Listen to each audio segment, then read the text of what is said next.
नमस्कार दोस्तों, आज की कहानी एक भावनात्मक कहानी है। भूमिका आज बहुत खुश थी क्योंकि आज उसे जीवन में बहुत सालों की मेहनत के बाद, करीब 3 सालों की लगातार की एक मेहनत के बाद, एक मल्टीनेशनल कंपनी में काम का एक्सपीरियंस और इतने सालों की मेहनत के बाद उसे एक मनचाही चीज़ मिलने वाली थी।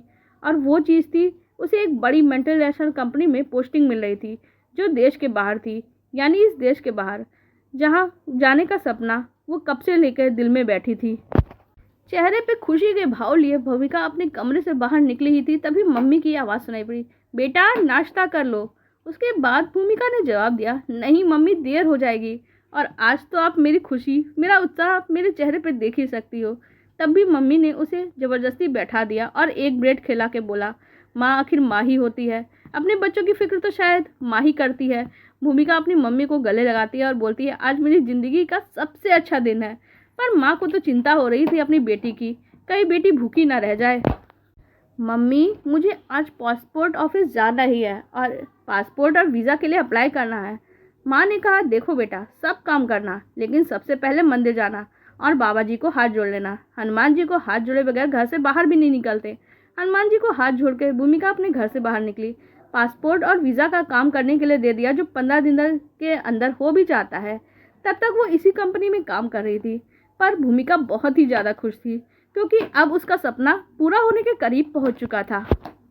आखिरकार ज्वाइनिंग का जो दिन मिला, भूमिका उससे एक दिन पहले ही प्लेन का टिकट बुक करवा चुकी थी और अपनी मम्मी के साथ निकलने की तैयारी शुरू करती है।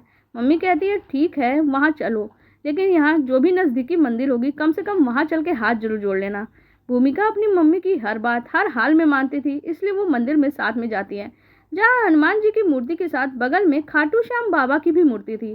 बाबा श्याम को हाथ जोड़ के वो पंडित जी से उनके बारे में पूछती है। तब पंडित जी ने कहा, ये तो हारे के सहारे हैं, आपको कभी ऐसा कुछ लगे, जब जीवन में लगे कि आप हार जाओ, तब अब इनको याद कर लेना, ये आपकी सब तरीके से मदद करेंगे। भूमिका बाबा श्याम के बारे में ज़्यादा तो कुछ नहीं जानती थी, फिर भी उनके बारे में जानना उसे अच्छा लग रहा था। उन्होंने काफ़ी देर तक भूमिका ने पंडित जी से भी बात की। तब तक उसकी मम्मी ने कहा, अच्छा चलो भी, अब देर हो जाएगी। उसने मम्मी का हाथ पकड़ा और फिर वो साथ में खड़ी टैक्सी में बैठ जाती है। टैक्सी करीब आधा 1 किलोमीटर ही अभी चली होगी, एयरपोर्ट काफ़ी दूर था। तभी बाहर एक दूसरी गाड़ी से टकरा जाती है, जिसकी वजह से उन दोनों गाड़ी वालों को कोई चोट तो नहीं आई, पर हाँ, उन दोनों ने झगड़ा करना जरूर शुरू कर दिया। भूमिका ने देखा उन दोनों के झगड़े की वजह से ट्रैफिक बहुत ज़्यादा जाम हो गया है। करीब आधा घंटा तक वो लोग बहुत देर तक झगड़ते रहे और भूमिका को तो एयरपोर्ट जल्दी पहुंचना था। उसकी वजह से बहुत ज़्यादा उसे देरी हो रही थी और पीछे लगातार ट्रैफिक जाम बढ़ते ही जा रहा था। गाड़ियों के हॉर्न लगातार बजे ही जा रहे थे, जिससे भूमिका को गुस्सा भी आ रहा था। भूमिका की माँ ने कहा, बाबा जी को याद करते हैं, हो सकता है बाबा श्याम हमारी मदद कर दें और ट्रैफिक जाम जल्दी खुल जाए और तुम समय से एयरपोर्ट भी पहुंच पाओगी। भूमिका ने कहा, हाँ, हम बाबा श्याम के बारे में पंडित जी ने बताया, हम उन्हें ही याद करते हैं, क्योंकि अब इस कंडीशन में लगता है कि मैं हार ही जाऊंगी, मैं एयरपोर्ट समय से नहीं पहुंच पाऊंगी। लेकिन बाबा श्याम को याद करने के बावजूद थोड़ी देर तक तो वो झगड़ा चलता ही रहा। थोड़ी देर में उन दोनों के बीच समझौता हो गया और गाड़ियों का रास्ता खुल गया। ट्रैफिक जाम खुल जाने के बावजूद भूमिका को बहुत ज़्यादा चिंता हो रही थी, क्योंकि अब एयरपोर्ट पहुंचने के लिए काफ़ी देरी हो चुकी थी। उसे अंदर प्रवेश मिलेगा भी कि नहीं, यही सोच के उसे चिंता में वो घुली जा रही थी। तभी उसकी माँ ने उसे सांत्वना दी, कोई बात नहीं, हम एयरपोर्ट ऑफिस में लोगों से बात करेंगे, वो हमें ज़रूर अंदर जाने दे देंगे। लेकिन जैसे ही वो एयरपोर्ट पहुंची, वहां का दरवाज़ा बंद हो चुका था और जितने लोगों को अंदर प्रवेश करना था वो सभी लोग प्रवेश कर चुके थे और उसकी हुई 5 मिनट की देरी की वजह से उसे प्रवेश नहीं करने दिया गया।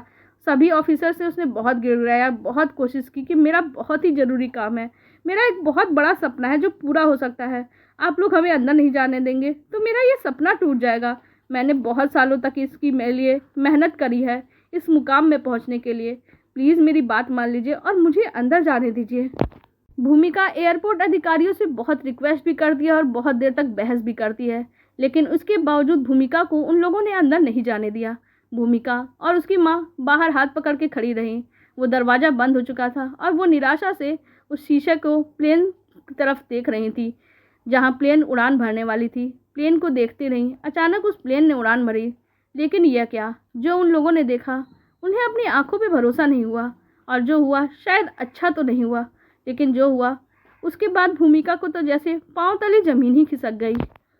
प्लेन उड़ान भरा और थोड़ी ही देर के बाद बहुत तेज धमाका हुआ। वह धमाका उनकी आंखों के सामने हुआ। प्लेन में जबरदस्त धुआं उठने लगा और चारों ओर धुआं ही धुआं और आग की लपटें दिखाई देने लगी। भूमिका के हाथों से उसका बैग छूट गया। उसे अपनी आंखों पे भरोसा नहीं हो रहा था। अगर वो 5 मिनट पहले यहाँ पहुँचती, अंदर प्रवेश करती, उस प्लेन के अंदर होती, तो उस आग की लपटों के बीच यह सोच कर ही उसके हाथ कँपा उठे।